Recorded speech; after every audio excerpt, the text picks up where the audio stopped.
الحمدللہ رب العالمین والصلاة والسلام علی سید الانبیاء والمرسلین اما بعد فاعوذ باللہ من الشیطان الرجیم بسم اللہ الرحمن الرحیم الصلاة والسلام علیک یا رسول اللہ وعلی آلک واصحابک یا حبیب اللہ الصلاة والسلام علیک یا نبی اللہ وعلی آلک واصحابک یا نور اللہ۔ ناظرین اکرام، پروگرام ہے ظاہری گناہوں کی معلومات۔ جی ہاں، اس پروگرام کے اندر ہم الحمدللہ کسی گناہ کے بارے میں جانتے ہیں، اس کا انٹروڈکشن، اس کی تعریف اور اس کے حوالے سے قرآن و حدیث کے اندر کیا رہنمائی بیان کی گئی ہے وہ انشاءاللہ ہم بیان کرنے کی کوشش کرتے ہیں، اور جاتے جاتے ہم آپ کو اس گناہ سے بچنے کے طریقے بھی بیان کرتے ہوئے جاتے ہیں۔ تو آپ سے گزارش ہے کہ آپ نے اس پروگرام میں شروع سے لے کے آخر تک ضرور بنے رہنا ہے، کیونکہ دیکھیں ایک مسلمان کی زندگی کا مقصد ہی یہی ہوتا ہے کہ وہ اللہ تبارک و تعالیٰ کی رضا والے کاموں میں گزار کر جنت تک چلا جائے،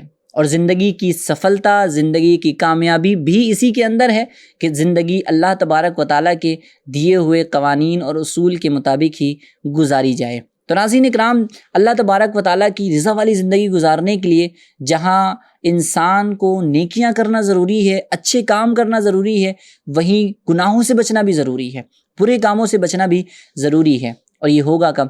یہ ہوگا جبھی کہ جب ہمیں نیکیوں کے بارے میں بھی معلوم ہوگا اور گناہوں کے بارے میں بھی پتہ ہوگا۔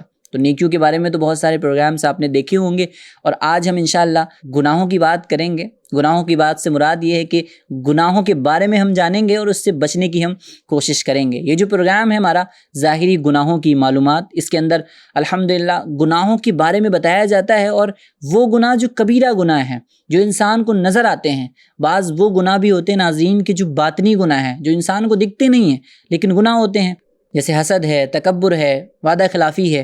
حسد ہے، دل کے اندر ہے، دکھتا نہیں ہے، لیکن کبھی کبھی انسان اعضائے بدنیہ کے ذریعے ظاہر بھی کر دیتا ہے، لیکن خیر یہ وہ گناہ ہے کہ جو باطنی گناہ کے اندر شمار کیا جاتا ہے۔ تو ناظرین کرام، ظاہری گناہوں کی معلومات اس پروگرام کے اندر ہم الحمدللہ ہر ایک ایپیسوڈ میں ایک گناہ پر بات کرتے ہیں، اور اس گناہ سے بچنے کے طریقے بھی آپ کو بیان کر رہے ہوتے ہیں۔ آج کا جو گناہ ہے وہ بھی کافی مشہور گناہ ہے، اور اس کے بارے میں بہت سارے لوگ جانتے ہیں، شاید سارے ہی لوگ جانتے ہیں، تبھی وہ گناہ جو ہے وہ اتنا مشہور ہے۔ اور وہ گناہ ایسا ہے کہ جو کیا بھی جاتا ہے اور کروایا بھی جاتا ہے۔ جی ہاں، وہ کون سا گناہ ہے انشاءاللہ آپ کو بیان کریں گے، لیکن اس سے پہلے ایک درود پاک کی فضیلت اپنے اس پروگرام میں شامل کرتے ہیں۔ پیارے آقا صلی اللہ تعالیٰ علیہ وآلہ وسلم نے ارشاد فرمایا، من صلی علیہ فی یوم الف مرہ لم یمت حتی یری مقعدہ من الجنہ۔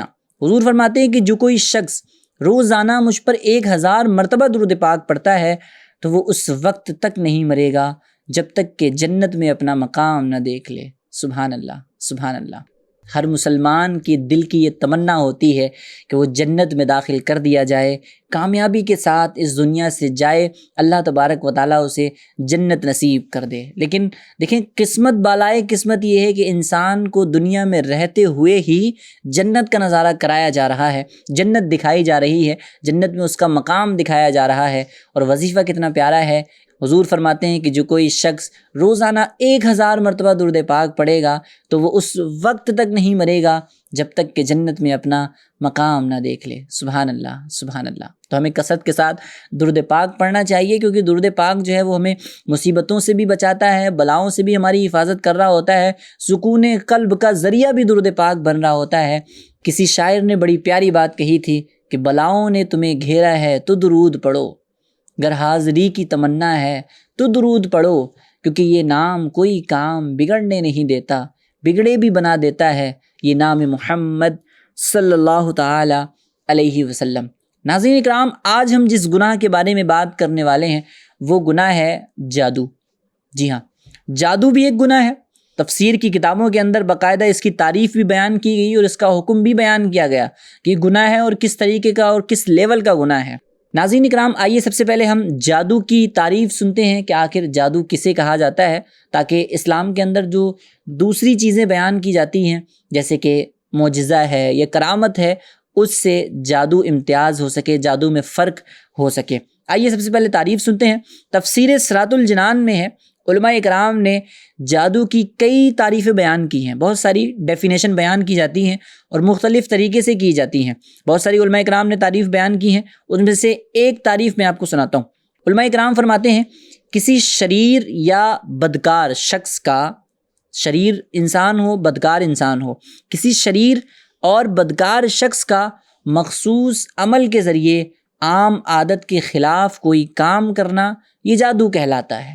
جی ہاں، عام روٹین کے اندر ویسا نہیں ہو رہا ہو، خلاف عادت کوئی کام ہو، اور وہ کرنے والا کون ہو؟ کوئی شریر شخص ہو یا کوئی بدکار شخص ہو، کوئی نافرمان شخص ہو۔ اس نافرمان شخص سے اگر اس طریقے کی چیزیں ظاہر ہوتی ہیں جو عادتاً نہیں پائی جاتی ہیں تو اس کو جادو کہا جاتا ہے۔ آئیے جادو کے مختلف احکام بھی ہم سنتے ہیں۔ جادو کے احکامات کیا ہیں؟ سب سے پہلے یہ حکم بیان کیا جاتا ہے کہ جادو اور اس کی تاثیر یعنی اس کا اثر کرنا یہ حق ہے۔ جی ہاں، بہت سارے ناظرین کا شاید یہ سوال ہو کہ کیا جادو اثر بھی کرتا ہے؟ جی ہاں، روایتوں کے اندر آتا ہے کہ جادو جب کیا جاتا ہے تو جادو کی ایک تاثیر بھی ہوتی ہے، اس کا اثر بھی ہوتا ہے۔ حکیم الامت مفتی احمد یار خان نعیمی رحمۃ اللہ تعالی علیہ فرماتے ہیں کہ جادو میں رب تعالی نے تاثیر یعنی اثر کرنے کی قوت رکھی ہے، جس کا ثبوت قرآن مجید سے ہے۔ سبحان اللہ۔ آگے فرمایا گیا کہ جادو سیکھنا، سکھانا اور کرنا یہ کبیرہ گناہ ہے، کوئی چھوٹا موٹا گناہ نہیں ہے، بہت بڑا گناہ ہے۔ جادو اگر کوئی بندہ سیکھتا ہے یا جادو سکھاتا ہے یا جادو کرتا ہے، ایسا جادو جس میں ایمان کے خلاف کلمات ہوں اور افعال ہوں، کوئی زبان سے کوئی جملے ایسے بولے جائیں کہ جس سے بندہ دائرہ اسلام سے باہر ہو جائے، ایمان کے خلاف کچھ کلمات ہوں، یا ایسے کام کرنے ہوں کہ جو ایمان کے مطابق نہ ہو، ایمان کے خلاف ہوں، اس کو سیکھ کر اس پر عمل کرنے والا یہ دائرہ اسلام سے باہر ہو جاتا ہے، وہ مسلمان نہیں رہتا، کیونکہ اس نے وہ کلمات بولے ہیں، وہ افعال کیے ہوئے ہیں، جب تک وہ بندہ توبہ نہ کر لے۔ اچھا جی، اب توبہ کے بارے میں بتایا جاتا ہے کہ جادوگر یعنی جو جادو کرنے والا ہوتا ہے اگر توبہ کرے تو اس کی توبہ بھی قبول ہے۔ جی ہاں، ابھی قیامت نہیں آئی ہوئی ہے اور توبہ کا دروازہ کھلا ہوا ہے، تو اگر کوئی بندہ اس طریقے کا کام کرتا ہے یا کوئی کرواتا ہے، کروانے کی بھی بہت ساری صورتیں ہوتی ہیں، بہت سارے لوگ نفرتوں میں کروا رہے ہوتے ہیں، کس وجہ سے یہ چیز ہوتی ہے وہ بھی انشاءاللہ ہم بیان کریں گے، لیکن بہرحال یہ چیز ہوتی ہے، اور اگر کوئی کسی بھی انداز میں اس چیز میں ملوث ہوتا ہے تو اسے اللہ تبارک و تعالیٰ کی بارگاہ میں سچے دل سے توبہ کرنی چاہیے، کیونکہ اللہ تبارک و تعالیٰ توبہ قبول فرمانے والا ہے۔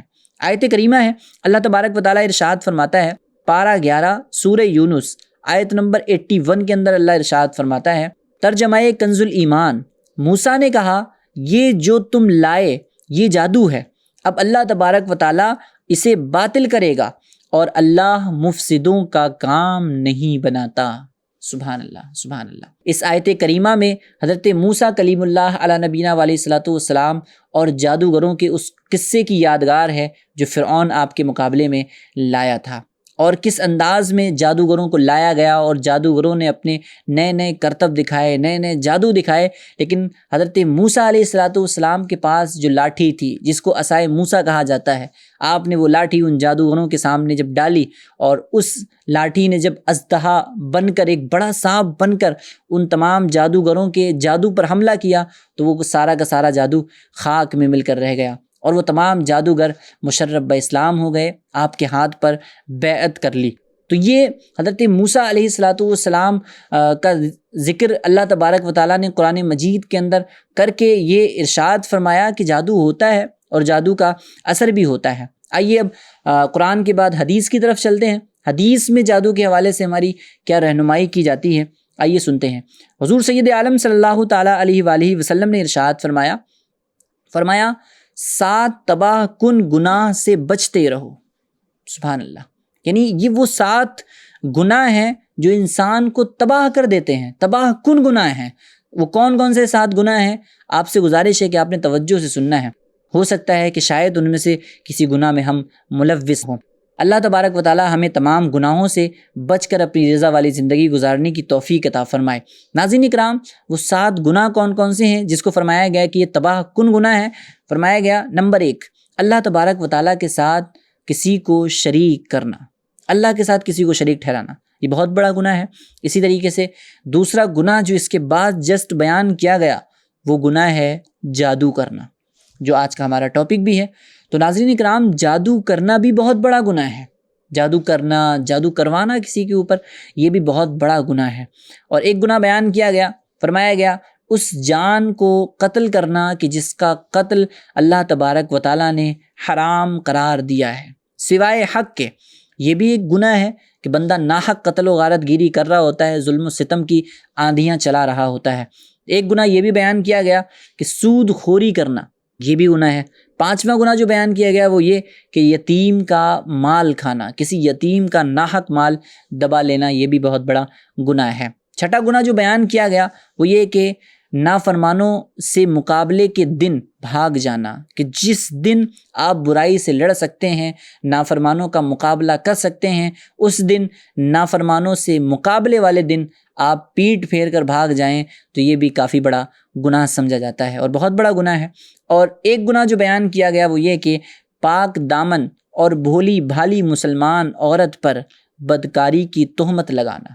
اللہ اکبر، اللہ اکبر، یہ بھی بہت بڑا گناہ ہے کہ کوئی پارسا نیک خاتون ہے اور اس پر کوئی تہمتیں باندھ رہا ہے، اس پر کوئی گالیاں کس رہا ہے، اس انداز میں گندگی اس کے اوپر اچھال رہا ہے، تو یہ بھی بہت بڑا گناہ ہے۔ اللہ تبارک و تعالیٰ ان گناہوں سے ہماری حفاظت فرمائے اور ہمیں اور ہمارے گھر والوں کو ان گناہوں سے بچنے کی توفیق عطا فرمائے۔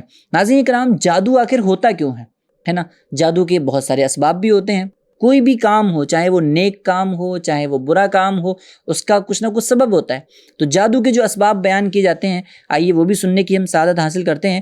فرمایا جاتا ہے کہ بغض و کینہ، اس وجہ سے بھی جادو کیا جاتا ہے۔ بندے کے دل کے اندر کسی کے خلاف بغیر کسی شرعی وجہ کے نفرت پیدا ہو جانا، دشمنی رکھنا۔ بعض لوگ محض اس سبب سے مخالف کو نقصان پہنچانے کے لیے جادو کا سہارا لینے لگ جاتے ہیں کہ ان کے دلوں کے اندر بغض ہوتا ہے، کینہ ہوتا ہے، وہ نفرت کر رہے ہوتے ہیں سامنے والے سے۔ تو یہ نفرت کہیں نہ کہیں انسان کو جادو کروانے پہ مجبور کر دیتی ہے۔ جی ہاں، چلیں جی بھائی، آج اس کا کروا دیا تو کل اس کا کروا دیا۔ اور یوں بھی مثالیں ہمیں دیکھنے کو ملتی ہیں کہ پڑوسی کے گھر میں جو ہے وہ اس طریقے کے معاملات کر رہا ہوتا ہے۔ جادو کرنا یا دیگر جو چیزیں تعویذات وغیرہ کے ذریعے جو صحیح نہیں ہوتی ہیں وہ کرنا۔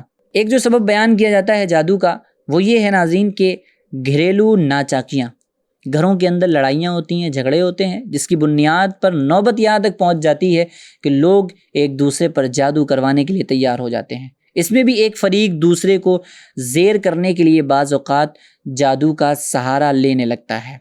تیسرا جو سبب بیان کیا گیا وہ یہ کہ شہوت پرستی، انسان کی خواہشات حد سے زیادہ بڑھنے لگتی ہیں، اس کے اوپر جب شہوت کا غلبہ ہوتا ہے تو اس وقت بھی وہ جادو کی طرف جاتا ہے اور جادو کا سہارا لے رہا ہوتا ہے۔ چوتھی چیز جو بیان کی جاتی ہے اور وہ بھی بہت زیادہ امپورٹنٹ ہے اور وہ بھی ہمارے معاشرے میں پائی جاتی ہے، وہ ہے لالچ۔ لالچ کی وجہ سے بھی بندہ اس فعل حرام کا مرتکب ہو جاتا ہے۔ بندے کو لالچ ہوتا ہے، کوئی مالدار دیکھا، کوئی حسین و جمیل دیکھا، کوئی خوبصورت دیکھا، کسی کا حسب نسب اچھا دیکھا، کسی کے اندر کوئی بھی اچھی نعمت دیکھی، اس سے جلن پیدا ہو گئی، اس سے حسد پیدا ہو گیا، یا مال دیکھا، اس کی لالچ اس کے دل کے اندر پیدا ہو گئی۔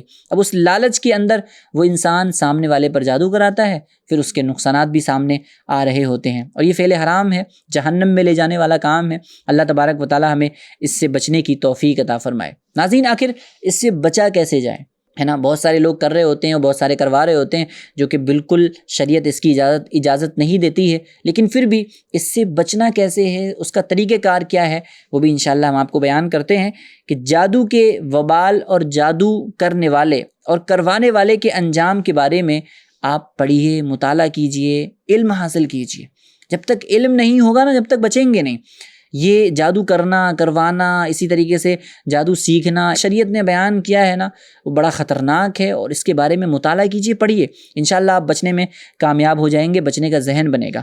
ایک جو طریقہ بیان کیا جاتا ہے وہ یہ کہ اللہ تبارک و تعالیٰ کی رضا کے لیے معاف کرنے کی عادت اپنائیے، کیونکہ اکثر آپ نے دیکھا ہوگا کہ جادو جب بھی ہوتا ہے نا، وہ کسی نہ کسی دشمنی کے پیش نظر ہوتا ہے۔ ابھی جو سبب بیان کیے گئے اس کے اندر لالچ ہے تو سامنے والے سے دشمنی بھی آ جاتی ہے، اناد بھی آ جاتا ہے، بغض بھی آ جاتا ہے، کینہ بھی آ جاتا ہے، تو کہیں نہ کہیں دشمنی ہوتی ہے جس کی بنیاد پر انسان سامنے والے کا برا ہی سوچتا ہے اور برا ہی کرنا چاہتا ہے، اور اس جو ہے وہ فکر کے اندر وہ کہیں نہ کہیں وہ جادو تک پہنچ جاتا ہے۔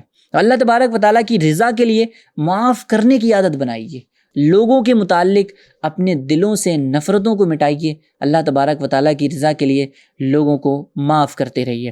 جی ہاں، اور ایک سبب اور ایک طریقہ یہ بھی ہو سکتا ہے ناظرین کہ گھر میں مدنی ماحول بنائیے۔ الحمدللہ دعوت اسلامی انڈیا کا جو پیارا دینی مدنی ماحول ہے وہ اگر ہمارے گھروں کے اندر ہوگا، ہمارے کالجز کے اندر ہوگا، ہمارے آفیسز کے اندر ہوگا، ہماری دیگر چیزوں کے اندر اگر مدنی ماحول ہوگا، ہمارا اٹھنا بیٹھنا ایسے لوگوں کے ساتھ ہوگا، اچھے لوگوں کے ساتھ ہوگا، صحبت اچھی ہوگی، تو انشاءاللہ ہم کبھی اس چیز کی طرف جائیں گے ہی نہیں۔ یہ چیز کیا، ہم بہت سارے گناہوں سے بچنے میں انشاءاللہ کامیاب ہو سکیں گے۔ شریعت و سنت کے مطابق زندگی بسر کیجئے، انشاءاللہ گھریلو ناچاکیوں کا خاتمہ ہوگا اور گھر امن کا گہوارہ بن جائے گا۔ سبحان اللہ۔ تو یہ تھا وہ گناہ جس کے بارے میں ہم نے بیان کیا، اس کا انٹروڈکشن بھی کرایا اور اس کے مسائل بھی بیان کیے، اور لاسٹ میں ہم نے اس سے بچنے کے طریقے بھی آپ تک پہنچانے کی کوشش کی ہے۔ جاتے جاتے میں ایک کتاب کا نام بھی جو ہے وہ آپ کو سجیسٹ کرتا چلوں کہ جس کے اندر آپ اس گناہ کی معلومات حاصل کر سکتے ہیں۔ جی ہاں، بڑی ہی پیاری کتاب ہے، مکتبۃ المدینہ کی بڑی ہی پیاری کتاب، جہنم میں لے جانے والے اعمال، جلد دوم، صفحہ نمبر 364 سے لے کر کے صفحہ نمبر 397 تک اس کا مطالعہ فرما لیجئے۔ انشاءاللہ اس کے اندر آپ کو اس گناہ کے بارے میں بہت ساری معلومات ملے گی اور اس گناہ سے بچنے کا ذہن بھی بنے گا۔ اللہ تبارک و تعالی ہمیں خوب نیکیاں کرنے، گناہوں سے بچ کر اپنی رضا والی زندگی گزارنے کی توفیق عطا فرمائے۔ انشاءاللہ پھر کسی دن کسی نئے ٹاپک کے ساتھ، کسی نئے گناہ کے ساتھ، یوں کہ ہم اس پر بات کریں اور اس سے بچنے کے طریقے آپ کے سامنے بیان کریں، پھر انشاءاللہ ایک بار حاضر ہوں گے۔ جب تک کے لیے دعاؤں میں یاد رکھیے گا، اپنا خوب خیال رکھیے گا، FGN چینل دیکھتے اور دکھاتے رہیے گا۔ صلو علی الحبیب صلی اللہ تعالی علی محمد صلی اللہ تعالی علیہ وسلم۔ یا اللہ یا اللہ یا